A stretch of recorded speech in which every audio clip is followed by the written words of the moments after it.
The Galactic Council had never asked humans for anything. That was the rule. The unspoken, deeply held, universally agreed upon rule that every species in the Conquered had followed since the moment humanity stumbled into faster-than-light travel 40 years ago. You did not ask humans for help. You watched them from a safe distance. You kept your borders politely firm and your tone carefully neutral. And if they ever looked at you with that particular kind of calm that meant they were calculating something, you smiled, nodded, and backed away slowly. But the Vorith had come. And the Vorith did not care about rules. They hit the Conquered's eastern reach in 3 waves. The first wave destroyed the listening posts. The second wave destroyed the fleets sent to stop them. The third wave was still coming, and the Council had exactly nothing left to send against it. The Kelvari Armada, the finest military force the Conquered had assembled in 200 years, was adrift somewhere between the Reach and the Sen Nebula. 47 warships, half of them dead, the other half barely breathing. And that was the day Ambassador Quell of the Talari people walked into the United Earth Council chambers and said the 4 words his species had spent 4 decades carefully avoiding. "We need your help." Admiral Mara Voss heard about it on a Tuesday. She was eating a sandwich, turkey, mustard, the good kind that came in the glass jar, not the plastic squeeze bottle. She had exactly 12 minutes before her next briefing, and she had decided those 12 minutes belonged to her and the sandwich and nothing else. Her aide, Lieutenant Brennan, had different ideas. He appeared in the doorway of her office the way he always did when he had bad news, shoulders up, chin slightly tucked, carrying a data pad like it was a grenade he didn't fully understand. "Admiral Brennan, we've received a transmission from the Galactic Council." She took another bite. "I gathered that from the way you're standing." He held out the data pad. She looked at it. She looked at her sandwich. She put the sandwich down on the desk with the careful precision of a woman filing a formal complaint with the universe, and she took the data pad.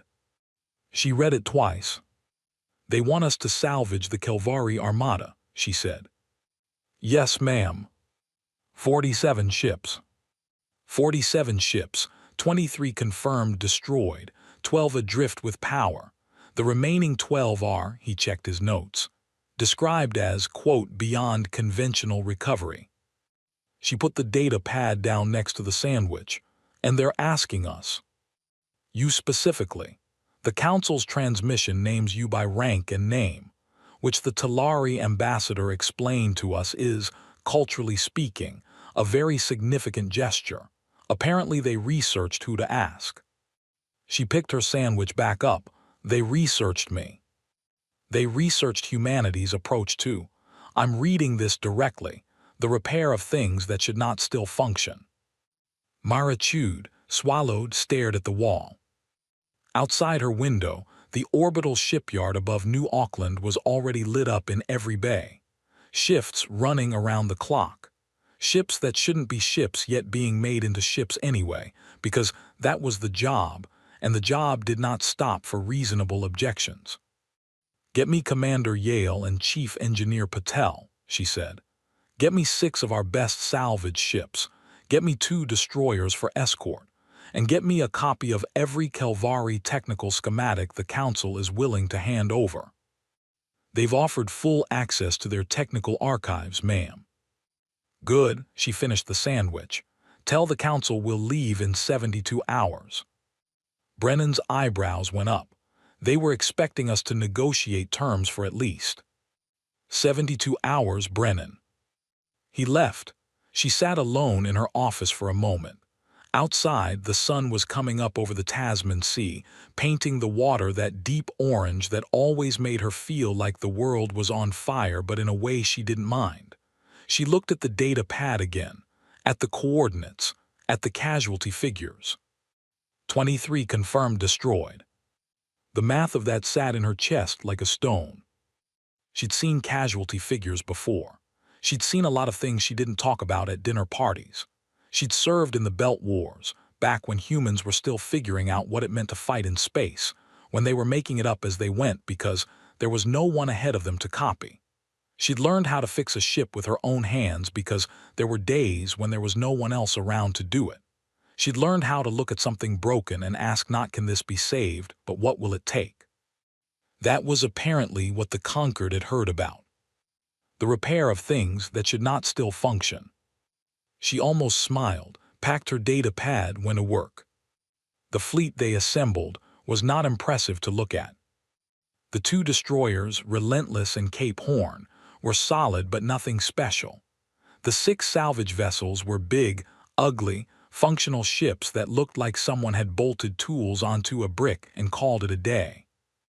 The crew across the whole operation was maybe 1,100 people, a mix of Navy engineers, civilian salvage specialists, 3 xenotechnical consultants, and one man named Dario who had worked on every class of alien vessel that had ever passed through a human port, and who described his specialty simply as figuring it out.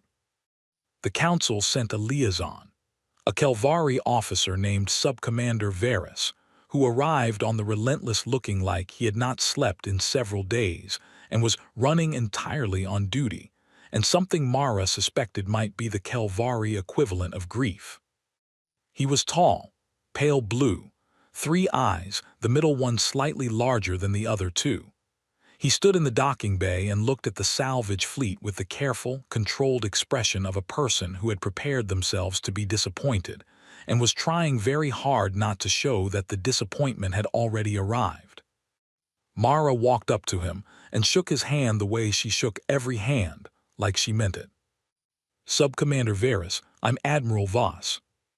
"Admiral," his translator rendered his voice in flat, even tones. "I must tell you, our engineers have assessed what remains of the Armada. Their conclusion was that recovery is—" He paused. The word seemed to cost him something. They said impossible was perhaps too strong a word, but that implausible was accurate. "Implausible," she repeated. "Yes. I've been called that myself." She turned toward the ships. "Walk with me, Sub-Commander. Tell me everything your engineers know about the Kelvari Power Core." He walked with her, and as he talked, describing the damage, the structural failures, the cascade shutdowns, the things the Vorath had done to ships that were supposed to be the best the Concord had ever built, she listened with the focused, unhurried attention of someone taking inventory. Not of what was lost, of what remained. They jumped into the Reach 4 days later. The first thing you noticed was the debris. It came up on sensors before it came up on visual. Thousands of objects spread across a volume of space the size of a small solar system. Hull fragments, reactor casings, things that had been ships that had stopped being ships that were now just geometry floating in the dark. The second thing you noticed was the silence. Space was always silent, technically speaking, but there was a difference between the silence of empty space and the silence of space where something had happened. The crew of the Relentless felt it and didn't say anything about it, the way you don't say anything when you're at a funeral and you already know everyone else feels the same thing you feel. Sub-Commander Varus stood on the bridge and looked at the view screen and said nothing at all. Mara stood beside him and let him have that. Then she said, "Scan for active power signatures. Start with the strongest and work down. I want a triage list in the next 2 hours." "Yes, Admiral." The work started. The first ship they found with a living crew was the Kelvari Sunspear. It had power in 3 sections. The hull was breached in 2 places. 61 crew remaining from an original complement of 212. They'd been drifting for 9 days, running life support off a backup system that was designed for 48 hours and had been coaxed, repaired, and manually sustained by the survivors for 9 times that long. Chief Engineer Patel took a team aboard. She was back on comms in 20 minutes. "Admiral, these people kept this ship alive with wire and stubbornness. I genuinely respect it. Can we help them?" "Oh, absolutely. Give me 6 hours and a full toolkit and I can have this thing moving under its own power." Mara looked at Varus. He was watching the data feed from the Sunspear, with an expression she was starting to recognize. The look of a person seeing something that didn't match their expectations and not quite knowing how to file it. 6 hours, she said to Patel. You have 4. Patel laughed. It was the kind of laugh that meant challenge accepted. 4 it is. They found 12 ships with living crews. 3 of the hulks were too far gone. The Vorith had hit them with something that destabilized the molecular bonding in the hull itself, and there was nothing to work with. And Mara documented them and marked them and moved on, because that was the only thing you could do. The remaining 12 became the project. Dario looked at each one like they were puzzles, which they were. Puzzles with dying people inside them, but puzzles. He walked the corridors of the Kelvari bright spear in a pressure suit and took notes on a battered paper notebook. He carried everywhere paper, actual paper, because he said screens were too easy to accidentally delete things on. And he came back to the Relentless and spread those notes out on the table in the engineering bay and talked for an hour straight without stopping. The Kelvari power system is a triaxial lattice. You probably knew that. What you maybe don't know is that when it fails, it doesn't fail the way ours does. It doesn't blow out. It folds. The energy pathways collapse inward, which means the core is still technically intact. It's just locked. You can't turn it on again from inside the system because the system reads itself as already on. He looked at the engineers around the table. So you have to convince it that it's off. Silence. How? Someone asked. You introduce a countersignal. You make the system think it's receiving a shutdown command from an external authority, which means you need a frequency that the Kelvari core recognizes as authorized. He flipped his notebook to a page covered in hand-drawn diagrams. Fortunately, I have spent 11 years working on alien vessels in port, and I have a very good guess about that frequency. It's going to sound wrong. It's going to sound like we're making the problem worse. And then it's going to work. He looked around the table again. Questions? You said guess, Lieutenant Brennan said from the back of the room. Educated guess. How educated? Dario thought about it. I'm about 83% on this. That leaves 17%. Yeah, he clicked his pen. That's the interesting part. Subcommander Varys found Mara on the observation deck that night, ship night. Anyway, the arbitrary darkness they imposed on the clock to keep human bodies believing in time. She was standing at the viewport looking out at the wreck of the Kelvari Dawn, which was the largest of the remaining ships and the one they were scheduled to attempt first thing in the morning. Admiral, he stopped a respectful distance away. Subcommander, I wanted to ask you something. He was quiet for a moment, working up to it. Your engineer, the one with the notebook, he says he is 83% certain his method will work. He does.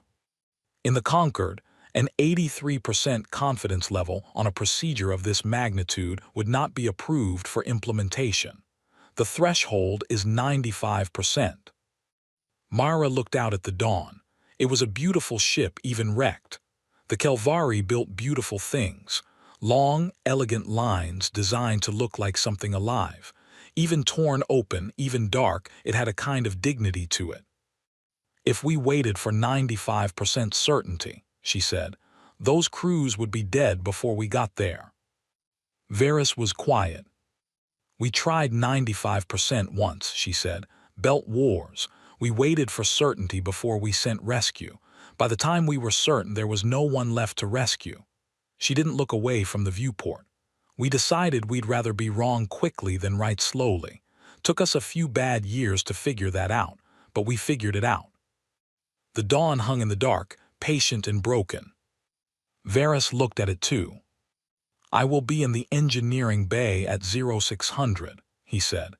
If it is acceptable, I would like to observe. It's more than acceptable, Mara said. Bring your engineers. Dario likes an audience. It makes him perform better. She almost smiled. So did he. Tomorrow, they would try to turn the power back on in a ship that believed it was already running. They would send a signal into the dark, and hope it spoke the right language. That was the job. The job did not wait for certainty. The job began at 0600. At 0600, Dario was already in the Calvari Dawn's engineering section. He had been there since 0200. Nobody asked him to do that. He had just shown up with his notebook and a thermos of coffee and started taking the walls apart. Mara learned this from Lieutenant Brennan when she arrived at the docking collar, still pulling on her jacket, to find Subcommander Veris and 4 Calvari engineers already suited up and ready. She looked at the airlock display that showed Dario's biosign beacon somewhere in the belly of the Dawn and stopped. "He went early," Brennan said. "How early?" "4 hours ago, ma'am." She processed this. Did he take anyone with him? Petty Officer Chandra, and one of the Xenotech consultants, Dr. Sue. Is he still talking? Brennan checked his comm. He's been on open mic the whole time. I have a transcript. He held up the data pad. It's mostly diagrams and what sound like rhetorical questions to the ship. Mara looked at Veris. Veris looked at the airlock. Your people, Veris said carefully, are unusual. Frequently, she agreed. Let's go in. The dawn was cold. Cold the way only a dead ship was cold. Not the surface cold of space, but the deep, settled cold of a place that had been without heat long enough that the cold had become structural. It lived in the walls, in the floor, in the air that the salvage team pumped in through portable units. The emergency lighting that Dario had rigged on his first visit gave everything a dim amber color, like the inside of a lantern. The Calvari engineers from Veris's team moved through the corridors carefully, noting damage, exchanging words in their own language too quietly for the translator to catch. Mara watched their faces. She had gotten reasonably good at reading Calvari expressions in the past few days. The middle eye was the most expressive. The side eyes were more for peripheral threat assessment, and the tilt of the crest of cartilage above the brow was the equivalent of what a human did with their eyebrows. Right now, their crests were very low. They were grieving the ship. She understood that. She had stood in the hull of the UNSS Meridian once, after the Battle of Ceres, and she had understood for the first time that a ship was not just a machine. It was a place where people had lived and worked and eaten bad cafeteria food and argued about shift schedules and called home on the comms when they thought nobody was listening. A dead ship was a cemetery with engines. She let the Calvari engineers grieve. Then she followed the sound of Dario's voice. He was in the primary engineering corps, which was the size of a large gymnasium, and currently looked like someone had put a gymnasium through a blender set to medium. Conduits had been torn loose. Control panels were cracked. One entire section of floor grating had been blown upward by some kind of pressure event, and then settled back down at a 20-degree angle.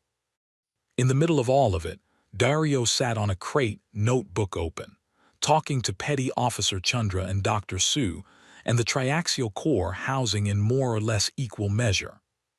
The core housing was a massive hexagonal structure running floor to ceiling. It was not lit. It was not humming. It was just sitting there being very firmly convinced that it was fully operational in a way that had resulted in it being completely non-functional. So the folding is consistent with what I projected, which is good, because if it wasn't, I'd have had to start over, and I really didn't want to start over, Dario was saying. The question is whether the counter frequency I calculated will hit the right resonance. The core doesn't have ears, obviously. It has sensor arrays. We're going to be talking to the sensor arrays and convincing them they're receiving a legitimate council-level shutdown authorization, which they haven't received, and which technically doesn't exist for a ship in this state. But we're going to make up a very convincing fake one. You are going to falsify an authorization signal, said one of the Calvari engineers. His translator made his voice sound flat, but the middle eye had gone very wide. Dario looked up. Oh hey, yes, technically, but it's fine. That signal format is classified. It requires council-level encryption keys, which you should not possess. Dario clicked his pen twice. When your ships dock at human ports for resupply, they run a standard handshake protocol with our port authority systems. Port authority systems log everything. And I have worked at 3 different ports over 11 years, and I have very good relationships with the data archivists. He tilted his head. I'm not saying I did anything technically sanctioned. I'm saying I did something that worked, and that I will never be specific about in any official documentation. The Kelvari engineer stared at him. The middle eye had not gotten smaller. Mara stepped in before this became a diplomatic incident. Can the signal be delivered safely? Yes, I need to run a transmitter wire directly into the secondary sensor node. It's the one that's still warm, which means it's still active, which means it can receive. The node is behind that panel. He pointed to a wall panel. It's going to take about 40 minutes to get to it and another 20 to get the wire seated properly. And then we send the signal and we see what happens. He picked up his coffee. If I'm right, the core reboots. If I'm wrong, 17%, Brennan said quietly. If I'm wrong, probably nothing happens. Maybe a small cascade discharge. Very small, probably. Probably, Mara said. 83% probably. She looked at the core housing, then at the team, then at Varys, who was looking at Dario with the expression of someone watching a person juggle knives and trying to decide whether to be impressed or alarmed. Get the panel open, she said. It took 47 minutes, not 40, because the panel had been partially fused by heat, and they had to cut it open, and cutting required a plasma torch. And the plasma torch attracted the anxious attention of every Kelvari engineer in the room who kept asking, with impressive polite persistence, whether that was entirely necessary. And Chandra kept saying yes, and the engineer kept asking, and Mara eventually positioned herself between them so the cutting could get done. The secondary sensor node was a cylinder about the size of a large man's torso, nestled in a bed of conduit and shielding. It was warm. Warm meant alive, barely.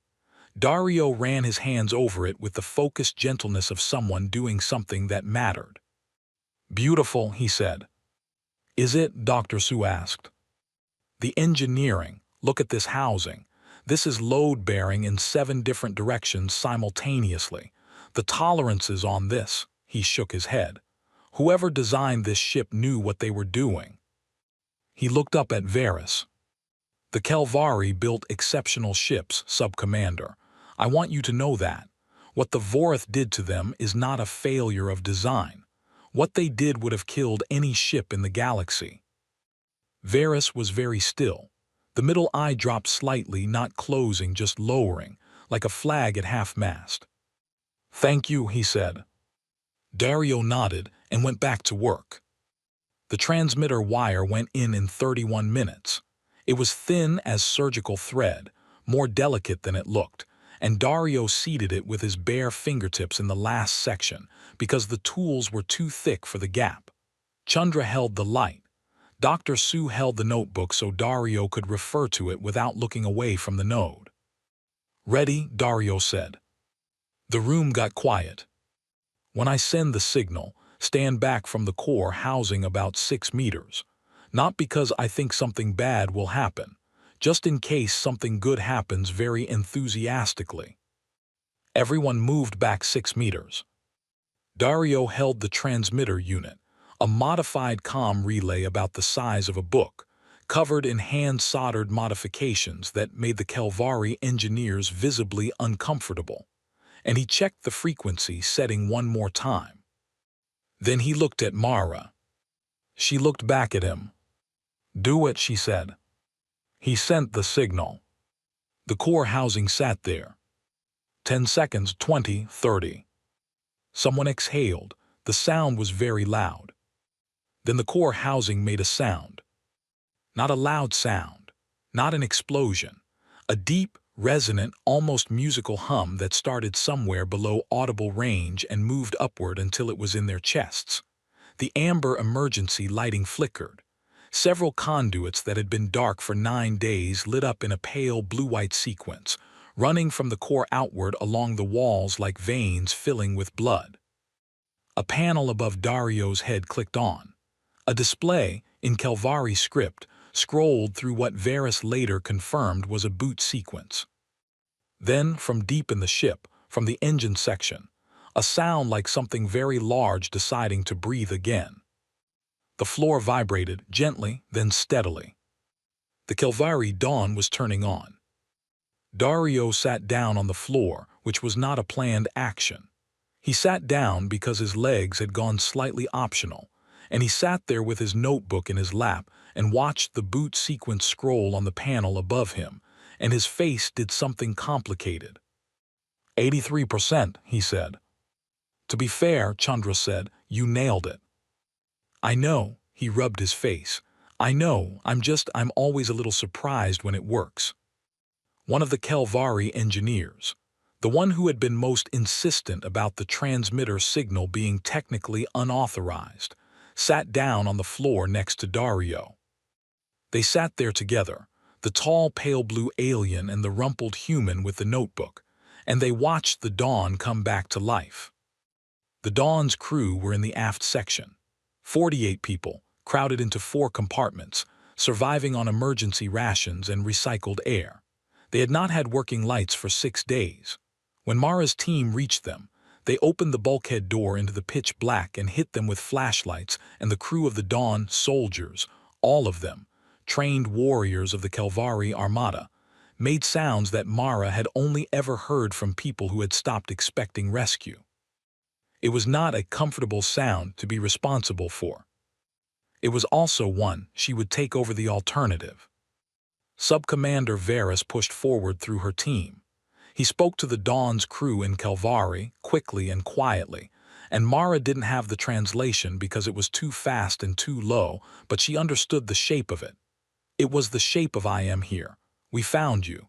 You are not alone anymore, which translated the same way in any language. She stood back and gave them that. Let the moment be theirs. Then she called Patel.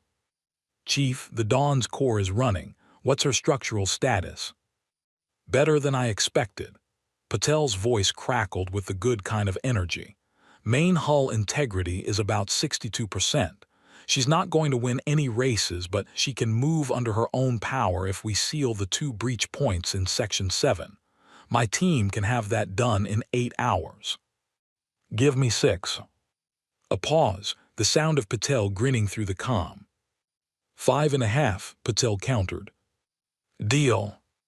It took 5 hours and 40 minutes. While Patel's team worked, the Dawn's survivors were brought aboard the Relentless for medical attention, Kelvari Medical, which the human doctors handled with considerable improvisation, and the Xenotech consultants handled with a kind of focused intensity that suggested they had been waiting their whole careers for this exact challenge. 2 of the 48 didn't make it. They had been in worse shape than the initial scan showed, and the human doctors did everything they could, and it wasn't enough. And that was a fact that sat in the medical bay like a stone that couldn't be moved. Mara wrote their names in her log. She wrote everyone's names. It was the only discipline she had never broken in every operation she had ever run. You wrote their names. Outside, the work on the other 10 ships was already beginning. Dario was back in his salvage vessel with his notebook and 4 of the Kelvari engineers who had attached themselves to him, with the focused devotion of people who had just watched someone do the impossible and wanted to understand how. He was explaining the counter-frequency principle. They were taking notes. Mara watched this from the viewport for a moment. Then she pulled up the mission status report and started filling it in. Day 5 of salvage operation. 1 ship recovered, KAV Dawn. Core restart successful via modified counter-frequency transmitter. Crew survival, 48 of original 212. 2 fatalities post-rescue. She paused, then she added. Assessment of the Kelvari Armada's ships, extraordinary engineering. Assessment of the damage inflicted by the Vorith, extraordinary destruction. This operation will be difficult. We will complete it. She sent the report to the council. The council would read it in a day or so, filtered through 11 layers of bureaucracy and diplomatic protocol. But the Kelvari Dawn was already moving, slow, limping, one-third power but moving. And in the dark of the Reach, 8 more ships were waiting to find out if 83% was enough. Mara Voss was going to make sure it was. On day 9 of the salvage operation, they had recovered 6 ships. 6 out of 12. The work had gotten faster as it went because Dario's counter-frequency method, once it was confirmed, refined, and documented in an increasingly dog-eared notebook, had been shared with the Kelvari engineers in his growing orbit, and they had adapted it, improved it, built a version that could be delivered without the transmitter wire, which saved hours per ship. Dario had watched them adapt his idea and had said with genuine pleasure, "See, that's better. Write that down. Use that." He did not have any territory about the idea. It was a solution. Solutions were for using. Mara had noted this and made a mental mark that if she was ever writing any kind of report for the council about human-alien cooperation, this was going in it. The 6 recovered ships were in various states. The Dawn was the best off. The Kelvari Bright Spear had been the hardest, a 4-day effort that had required 3 separate counter-frequency attempts because the folding of the core had been more severe than anything Dario had encountered before. And by the end of it, he had been surviving on coffee and stubbornness in roughly equal proportions. The Bright Spear's engineering officer, a Kelvari woman named Sublieutenant Taryn, had worked beside him for all 4 days. She had barely slept either.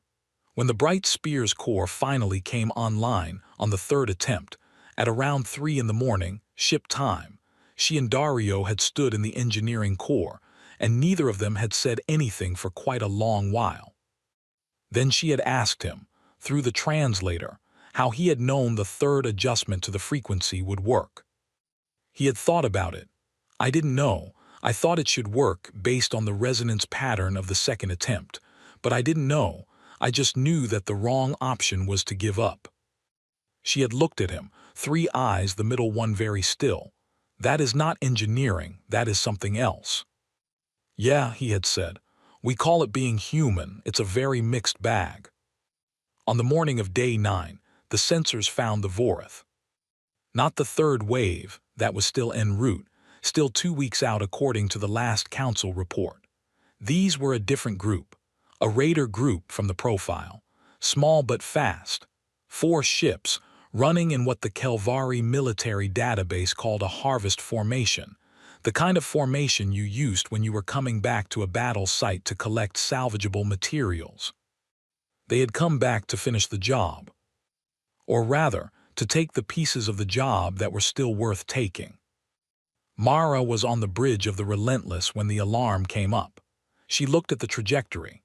She looked at the 6 recovered ships, 2 of which were still in no condition to fight, 2 of which could defend themselves at low effectiveness, 2 of which, the Dawn and the Kelvari Spear, were at maybe 40% combat capacity. She looked at her own 2 destroyers, the Relentless and the Cape Horn. She did the math. The math was not comfortable. "ETA on the Vorith?" she asked. 40 minutes, Admiral, at their current speed." She turned to Varys, who had been on the bridge when the alarm came in and was now standing with the precise stillness of a man doing a lot of fast thinking. "What do you know about Vorith raider formations?" she asked him. "They are aggressive but not disciplined. They rely on speed and the assumption that they are attacking a weaker force." He paused. "In this case, that assumption is correct. Let me ask you something." She pulled up the tactical display on the main screen. "If they see what looks like a functional fleet, full power signatures, active weapons systems, organized formation, what do they do?" Varys looked at the display, at the 6 recovered ships scattered at various positions through the debris field. Raiders do not engage a fleet at even odds. They look for easy targets. If they assess the target as defended, they leave. They would likely leave and report to the main force, which creates its own problems. But they leave. Yes, they would leave. Mara nodded. Then she opened a channel to every ship in the operation. This is Admiral Voss. We have 4 Vorath raiders incoming 40 minutes out. This is the situation. I need every ship with a functioning power core to look like it is fully combat operational in the next 35 minutes. I don't care if you are fully combat operational. I care if you look it. Weapons systems online, even if you can't fire them. Formation position, even if you can barely move. Full power signatures running hot. We are going to look like a fleet that has been expecting company. She paused. Chief Patel, tell me something good. Patel's voice came back from the Kelvari Silver Path, where she was in the middle of hull repairs. I can have the Silver Path's power core at 60% in 20 minutes. She looks like a warship. We just have to make her act like one. Do it. Dario, you're on the Bright Spear. What's her weapon status? A pause, then Dario's voice, careful and honest. The forward battery is non-functional. The rear battery is functional but limited range. The sensors and targeting systems are online. She can see them and she can threaten them, but she can't actually hurt them very badly. Can she look like she can hurt them? Another pause. She could hear him flipping through his notebook. Yes. If I reroute the sensor output through the targeting array and broadcast at maximum sensitivity, it will read on their sensors as active targeting lock. They won't be able to tell it's passive. Do it. Admiral, Vera stepped forward. This strategy assumes the raiders will not call our bluff. It does. If they do, then we fight with what we have. She kept her eyes on the display. We're not going to run. We've got crews on those ships, people in the middle of repairs, people who are barely alive. We don't run. Varys was quiet for 3 seconds. No, he said, we do not run. 32 minutes later, the human Kelvari salvage fleet was in formation. It had taken heroic efforts from every team across every ship. Patel had gotten the Silver Path to 63% power and positioned her in the formation's anchor position. Dario had set the Bright Spear's targeting broadcast to paint every approaching ship in a full active lock.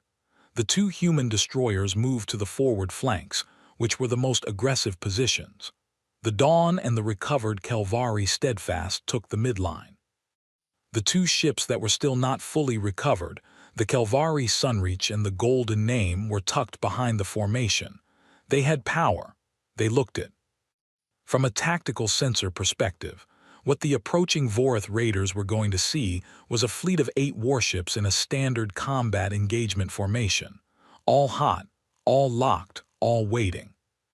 The Relentless Bridge was very quiet.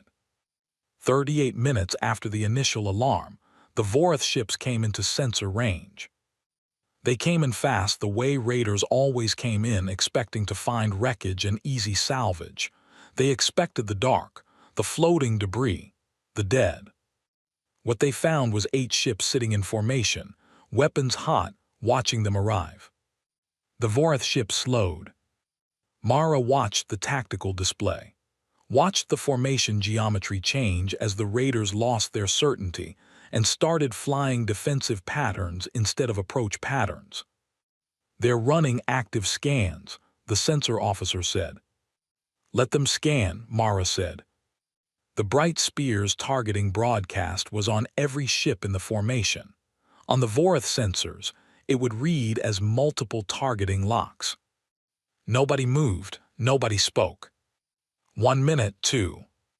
Lead ship is changing course, the sensor officer said. The surprise in her voice was professionally controlled but not entirely gone. There, all changing course. The 4 Vorath raiders turned away from the formation.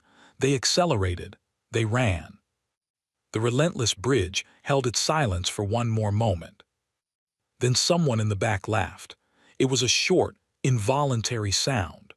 The kind that comes out when you've been holding your breath for a very long time and the air comes back. That's what I thought, Mara said quietly. She opened the fleet channel. All ships stand down from defensive posture, resume operations. Let's not waste any more time. Then she closed her eyes for exactly 4 seconds. Let her heart rate come down to something reasonable. Opened them again. Brennan, what's the status on the remaining 6 ships? 4 are in active recovery, ma'am. 2 are still awaiting assessment. Let's go assess them. The story of the formation bluff traveled fast. By the next day, every crew on every recovered ship knew what had happened. Knew that 8 vessels, half of them barely functional, 2 of them outright pretending, had stared down a raider group and made them flinch. The Kelvari told it to each other in a particular way. Not the way the human crew told it, which involved a lot of emphasis on the audacity of the move and some creative language about what the Vorath had or had not understood about what they were looking at. The Kelvari told it with a kind of quiet, examining quality, the way you tell a story you're still processing, the way you tell a story that changed something. Sub-Lieutenant Terran found Dario in the mess of the Relentless that evening.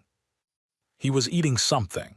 The notebook was on the table, open to a page covered in modifications to the counter-frequency method that incorporated suggestions from her engineering team. "I want to ask you something," she said. "Sure." He moved a stack of manuals so she could sit. "When the Admiral said we would not run, she knew we might lose." "Yeah." "And she chose to stay anyway. We had people on those ships that couldn't move fast enough to run. We had people in the middle of repairs. If we ran, we were deciding that those people weren't worth the risk of staying. She decided they were." Terran sat with that. In the Kelvari military, a commander in an unfavorable tactical position is expected to preserve fighting capacity for future engagements. A full retreat would have been within protocol. Dario thought about this. We do things like that sometimes, retreat, when the math says to, but I think there's also a math that includes what it means if people know you'll leave them, what it does to the people who are left, what it does to you. He picked up his coffee. Admiral Voss has a reputation. People follow her because she has that reputation. If she'd run today, the math changes, not just for this mission, for everything after. Terran was quiet for a moment, so she was also thinking about future missions. She was thinking about all of it at once. Dario shrugged. "I'm an engineer. I can barely think about the next hour, but she thinks like that." Terran looked at the notebook on the table, then at him. "Can I make a copy of this?" He pushed it toward her. "You can have the whole thing. I know what's in it." She picked it up with the careful hands of someone holding something of value. "We are not what we expected," she said. He looked at her. "What did you expect?" A pause, honest and a little uncomfortable. Aggressive, territorial, technically capable but difficult to work with. Her middle eye tracked to the viewport, where the debris field was still lit in the amber of their running lights. "Every report we have on humanity says you are a species that does not cooperate well." "We cooperate fine," Dario said. "We just cooperate on our own terms, which sometimes looks like not cooperating from the outside." He drank his coffee. "We're also very loud about it, which I think scares people." Terran considered this. "You are very loud." "We really are." Outside, the work was already resuming. Patel's team was on the Kelvari Sunreach. 2 of her junior engineers had apparently developed a modified hull sealing technique in the last 48 hours that was 20 minutes faster than standard procedure, and that they were applying with the territorial pride of people who had invented something. The Sunreach's Kelvari engineers were watching them, asking questions, taking notes. Someone laughed. The sound carried through the corridor. Mara was in her office, writing names. There would be more before the end, there were always more. But there would also be ships, and people who had lived because the people around them refused to walk away. That was the math she believed in. The work would finish, then they would bring the fleet home. And what the council would see arriving, battered, patched, limping but moving, carrying more lives than anyone had expected, was going to require some explaining. She was looking forward to doing the explaining. On day 19, they brought the fleet home. Not all of it. 3 ships were too far gone, stripped to the hull by Vorath weapons that left nothing worth working with, and Mara had marked them, documented them, and moved on, because that was all you could do, and she had made her peace with it before the mission was over. You didn't get everything. You got what you could reach. What she could reach was 9 ships. 9 out of the original 12 survivors. 9 out of a fleet that the Kelvari's own engineers had assessed as largely unrecoverable. 9 ships that were, variously, at 60%, 70%, and in 3 cases very nearly full operational capacity, depending on how you counted the things that Patel and Dario and the growing team of joint human Kelvari engineers had improvised into them over 19 days. The repairs were not all standard. Some of them were, frankly, creative. The Kelvari Silver Path was now running a hybrid power routing system that used 2 human-sourced components in a configuration that technically didn't exist in any manual anywhere. It worked. Dario had tested it, explained the underlying physics to 3 increasingly fascinated Kelvari engineers, and they had confirmed that it worked, and then stood around it for another hour arguing amongst themselves about why it worked in a way that seemed scientifically productive. The Kelvari Golden Name had an entirely new secondary hull section. Not Kelvari hull plating, they'd run out. Human-sourced plating from the Cape Horn's reserve stores, cut and fitted by Patel's team, and then bonded with a Kelvari adhesive compound that was technically designed for smaller applications but had handled the load anyway. The patch was visually distinctive. It was also structurally sound. Mara had looked at it once and thought that it looked like something alive, a scar, not a wound. Evidence that the ship had fought and survived and been put back together by the best available hands. She had decided she liked it. The council was waiting for them at the Concord Transit Hub. Not just Ambassador Quell. 12 council representatives from 8 member species, which Brennan quietly informed her was an unprecedented gathering for what was technically a salvage return. The docking bay had been cleared of all non-essential traffic. There were formal banners, a Kelvari ceremonial escort in full dress, which meant, Varys had explained, very dark colors and very precise posture, because the Kelvari did ceremony the way they did everything else, with committed seriousness. Mara stood in the shuttle bay of the Relentless with her team behind her, and looked at the docking display showing the formation of recovered ships moving into position around the hub, and thought about a lot of things, in no particular order. She thought about the Dawn's crew, 48 people who had not expected rescue and had gotten it anyway. She thought about the 2 people in the medical bay who had not made it, whose names were in her log. She thought about Dario sitting on the floor of the engineering core when the core came online, looking surprised that it had worked. She thought about 4 Vorath raiders turning away from 8 ships that were mostly pretending. Then the docking collar locked, and Lieutenant Brennan opened the door and she walked out first, because that was the job.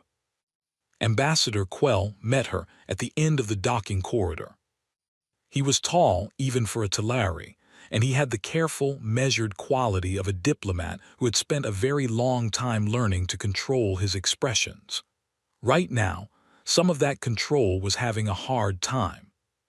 He looked at the recovered ships on the display behind her. He counted. She watched him count. 9, he said. 9, she agreed. He was quiet for a moment. Then, our estimate when we requested your assistance was that 3 ships might be recoverable, 4 if circumstances were favorable. I know. You recovered 9. We tried for 12. 3 were beyond what we could do.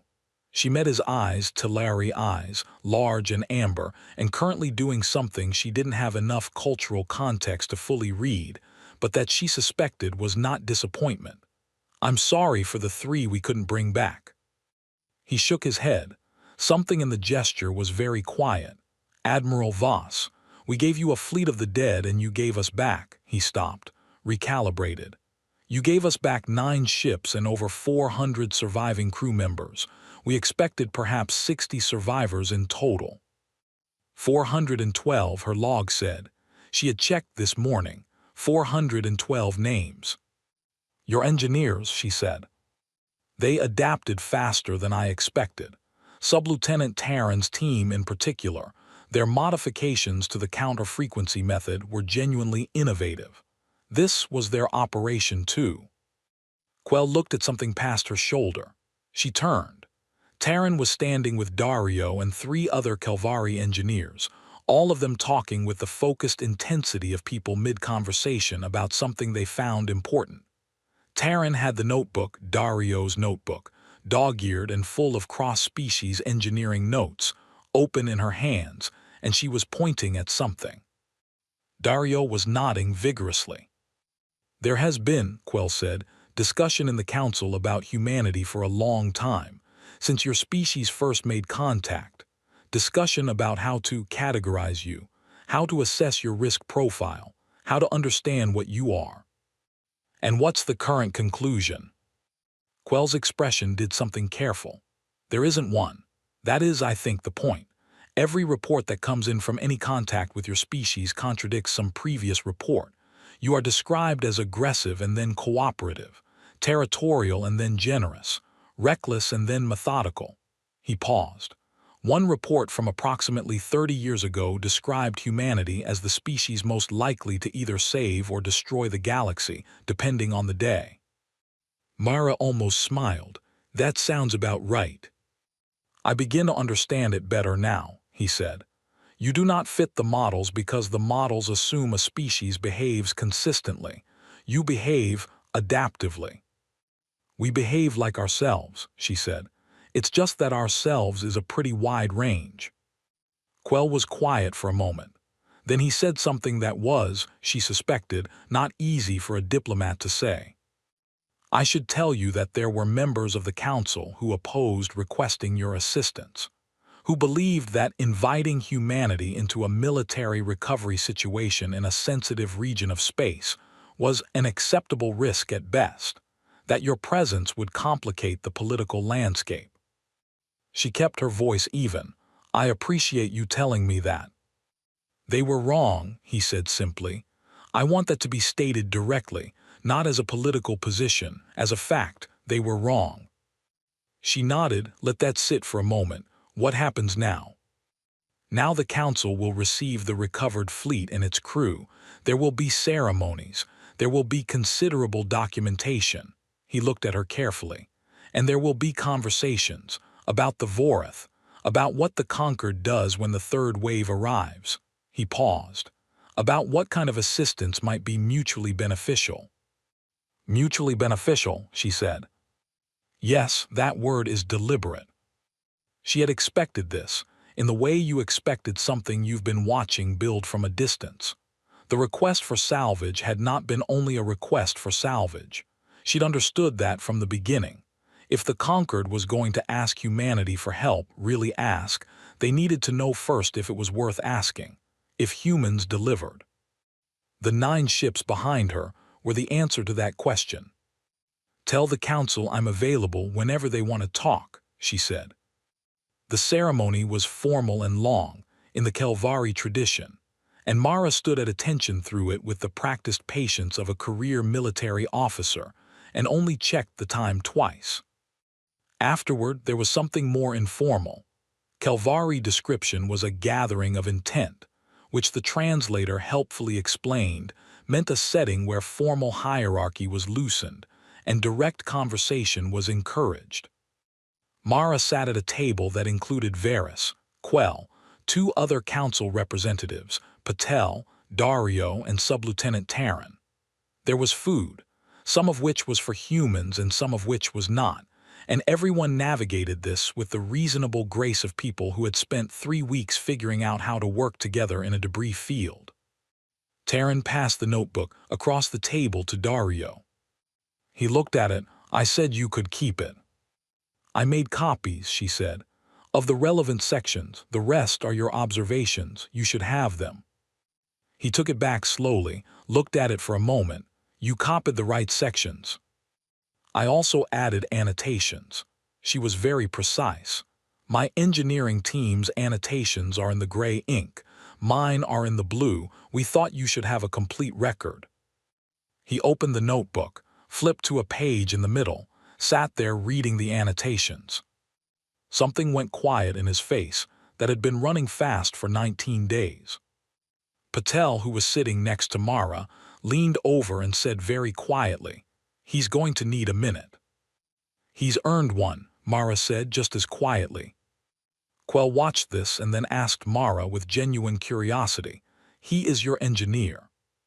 "One of the best I've worked with." "He does not behave as I expected an engineer to behave." "How did you expect him to behave?" Quell thought carefully. In the Concord, engineering is considered a discipline of precision. Its practitioners are valued for their exactness, for knowing the correct answer. A pause. He does not appear to prioritize knowing the correct answer. He prioritizes getting the right outcome, Mara said. There's a difference. Sometimes you can get to the right outcome without knowing exactly how you got there, and that's fine as long as you got there. Quell sat with this. The council has engineering councils, committees that approve methodologies. There are forms. We have those too, Mara said.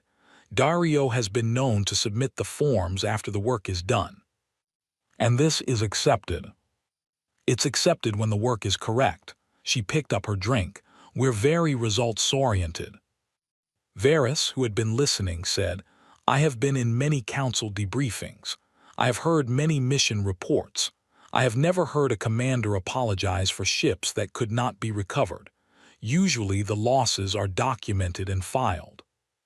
I told Quell I was sorry for the 3 ships. I noticed. They mattered. She kept her voice flat. The people on them mattered. Apologizing doesn't fix it, but not apologizing would have been, she considered, wrong, the wrong way to carry it. Varys was quiet for a moment. His middle eye was very steady.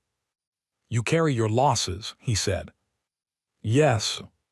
Not just as data, you carry them. She nodded. He looked at the table. The Kelvari military also does this, but we do not, he paused, found the word. We do not show it. It is considered the weight of command, a private burden. It is a private burden, Mara said, but it's also a public acknowledgement that those names mattered, that someone sees them. She looked at him. When I apologized to Quell, I was making a record that the 3 ships mattered to me, that I didn't walk away clean. Varys was quiet for a long moment. The council, he said finally, will want to talk about the Vorith, about the 3rd wave. I know. They will want human help. I know that too. Will you come? She looked out the viewport. The 9 recovered ships were in their docking positions now, running lights on, systems operational. Patchwork and repaired, with human hull plates and alien power cores, and a combined manual's worth of improvised solutions holding them together. They looked like survivors. Yeah, she said, we'll come. She set down her drink and looked at the people around the table, human and Kelvari and Talari, eating food not designed for all of them, sitting in a space that had been formal 2 hours ago and was now just people after a long job. The galaxy was about to meet humanity in a different context than salvage. She was already thinking about what to bring. The Vorith 3rd wave arrived 2 weeks later. The council had used those 2 weeks. Whatever bureaucratic hesitation had existed before the salvage mission came back, the slow-moving machinery of 11 species trying to agree on anything at the same time, had been replaced by something faster and less comfortable. Purpose, maybe, or fear. Fear is a reliable lubricant. Mara had been in 3 council sessions in those 2 weeks, more meetings than she had attended in the previous year combined, and she had sat at tables surrounded by beings who were very carefully trying not to ask her directly what humanity was going to commit to, and she had very carefully not offered it until they asked, because the politics of it mattered, because being invited was different from showing up uninvited, and because the conquered needed to decide for itself what kind of relationship it wanted. They decided. Ambassador Quell came to her office on the Relentless on a Tuesday, again Tuesday. She was starting to have opinions about Tuesdays, and he sat down across from her and he said, "The Council would like to formally request a mutual defense partnership with humanity, full Concord membership, with all corresponding rights and obligations." She put her coffee down. Full membership.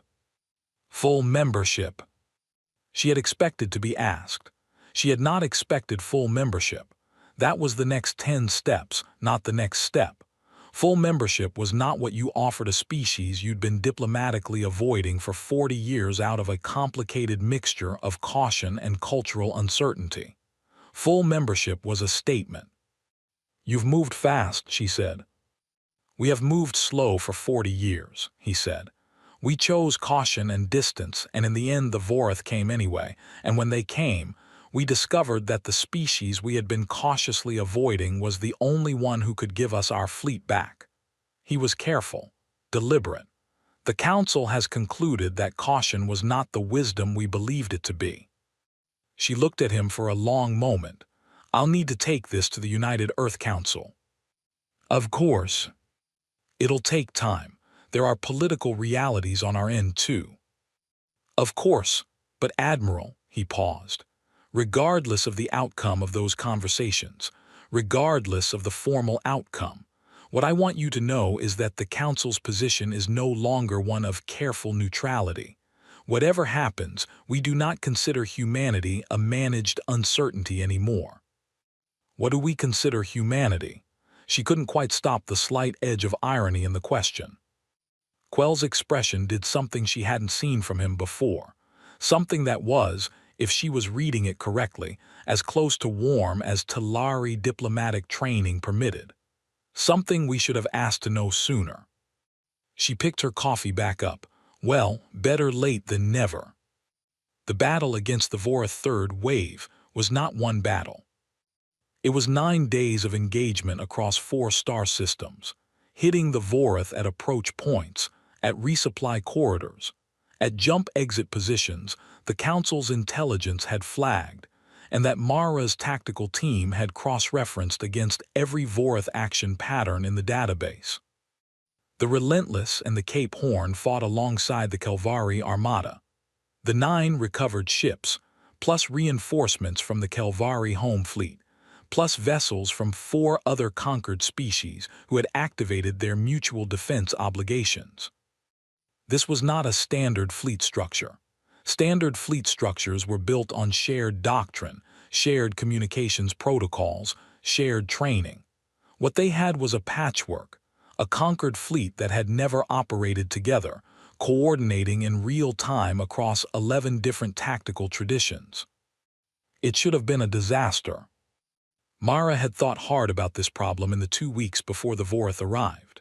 She had talked to her tactical officers, to Varys, to the Kelvari Armada's new fleet commander, a quiet, methodical woman named Admiral Sorn, who had survived the initial attack by being on the wrong ship for the wrong reasons, and had spent 9 days in a debris field before rescue. The conclusion they came to was simple: don't force a unified doctrine. Let each species do what it did best. Build coordination around that, not on top of it. Kelvari ships were built for endurance and sustained fire. They held lines. They anchored positions. Talari vessels were fast and maneuverable. They worked the flanks, forcing the Vorath to spread their attention. The human destroyers did something none of the other species did instinctively, which was to go places the tactical analysis said were dangerous, and find out that the tactical analysis was sometimes wrong. Brennan, trying to document this for the official report during a lull in the second day of fighting, had asked Mara how to categorize it. "Calculated risk," she said. The calculation is. We calculate that there's a chance we're wrong and we go anyway. She watched the tactical display. Write it down as aggressive forward reconnaissance. It sounds better. The Vorath third wave was not the force they had expected. It was larger than projected. The initial wave had apparently reported back something about the Conquered's defensive weakness that had caused the Vorath command structure to reinforce significantly. On day 3 of the engagement, the numbers looked bad. Mara stood on the bridge of the Relentless and looked at the numbers and felt the quiet that comes from knowing you're in a situation where being right is not enough and being brave is not enough, and you have to be something specific that you can't quite name until after it's over. She opened the fleet channel. All Conquered vessels, this is Admiral Voss. I see the same numbers you're looking at. I want to say something about them. The Vorath have more ships than we expected. They know it. They're counting on that knowledge doing some work for them, on it making us hesitate or pull back or reconsider. I want to make it clear that we are not doing any of those things. She paused. Here's what I know. The Kelvari held their lines for 9 days in a debris field on emergency power. The Talari have been fighting this enemy since the first wave and they're still fighting. And every crew in this fleet volunteered to be here knowing what the odds were. Another pause. The Vorath have more ships. We have better reasons. Let's go remind them what that means. She closed the channel. Brennan was looking at her with an expression she recognized as the one he made when she said something he was going to have to write down later. Don't, she said. I'm just nodding. I know what you're nodding. Focus on the battle. The turning point came on day 6. It came from Dario, which, in retrospect, made sense. He was not a combat officer. He was a salvage engineer who happened to be aboard the Relentless because he had been on the salvage mission, and then the situation had changed around him, and here he was. He was not in a combat role. He was in the engineering bay, which was where he had been since the engagement started, keeping the ship running. On day 6, he came to the bridge. He had his notebook. He had the look on his face that Mara had learned to recognize over 19 days in the debris field. The look that meant he had been working on something in the background while everyone was watching something else, and the something had resolved into a shape he thought was usable. The Vorath use a formation called a coreset, he said. It's in the tactical database. 3 ships, the center one acting as a coordination hub for the other 2. It's effective because the hub ship is in the safest position. The 2 flankers take all the fire. We know about the coreset, the tactical officer said. Do you know that their hub ship uses a broadcast frequency to maintain real-time formation coordination with the flankers? And that broadcast frequency it's almost identical to the Kelvari triaxial core resonance frequency. He opened his notebook. It's not exact, but it's close enough that I think we can introduce a countersignal. Silence on the bridge.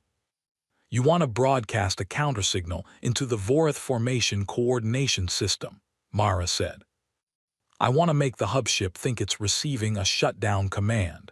If I can do that, the flankers lose coordination. They don't know what the hub ship is doing. The formation breaks. A shutdown command, she said, like you did with the Kelvari cores. He clicked his pen. Same principle, different application. I'm about 79% on this one. That's worse than before, Brennan said. The application is less controlled, Dario agreed, but the underlying principle is sound. Mara looked at the tactical display.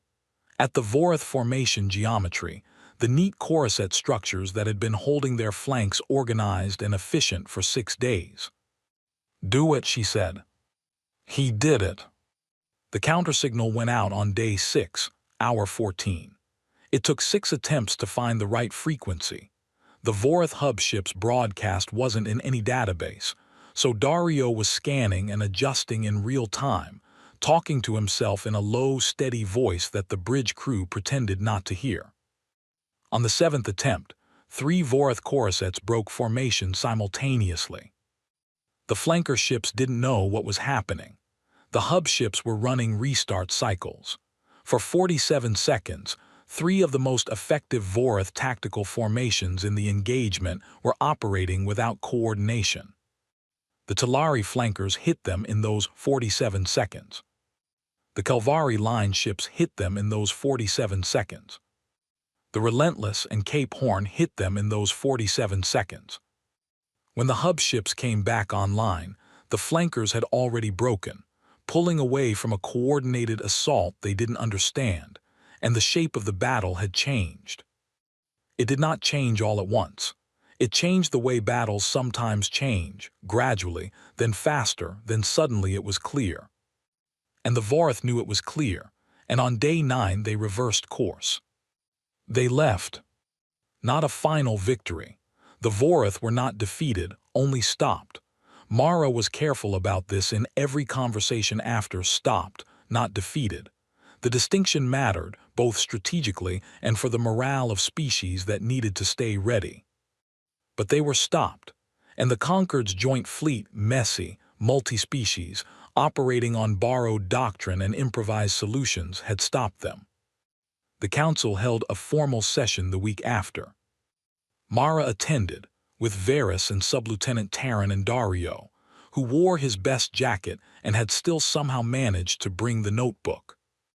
The session was long. There were speeches. There was ceremony. There was the formal establishment of the Mutual Defense Framework, recorded in Concord archives, witnessed by all 12 Council representatives. And then there was the moment where Ambassador Quell, on behalf of the Council, looked at the human delegation and said something that would be quoted in every record of that day for a long time afterward. "When we gave you our broken fleet," he said, "we were asking a question. We were asking what kind of species you were, what you would do with something that the rest of us had given up on." He paused. "You gave us back 9 ships. You gave us back our people. And then when the enemy came, you found a way to fight them with the same tools you used to put our ships back together. Not because you were asked, because it was there to be done and you could see how to do it." Another pause. The galaxy trusted Earth with a wrecked fleet. What returned changed everything. That is the record we are entering today. Mara sat with that. The formal language would go into archives. The numbers would go into reports. The strategic analysis would be written by people whose job was strategic analysis, and it would be thorough and accurate and probably use the phrase unprecedented interspecies cooperation at least a dozen times. None of it would quite capture the part that mattered to her. It wouldn't capture Dario on the floor of the Dawn's engineering core. It wouldn't capture Patel bargaining 4 hours down to 5 hours 40 in the dark. It wouldn't capture 48 people in a ship that should have killed them, surviving because they wouldn't stop working. It wouldn't capture 4 Vorath raiders looking at a fleet of mostly pretending ships and deciding to leave. It wouldn't capture Sub-Lieutenant Taryn's annotations in gray ink in someone else's notebook. It wouldn't capture 412 names.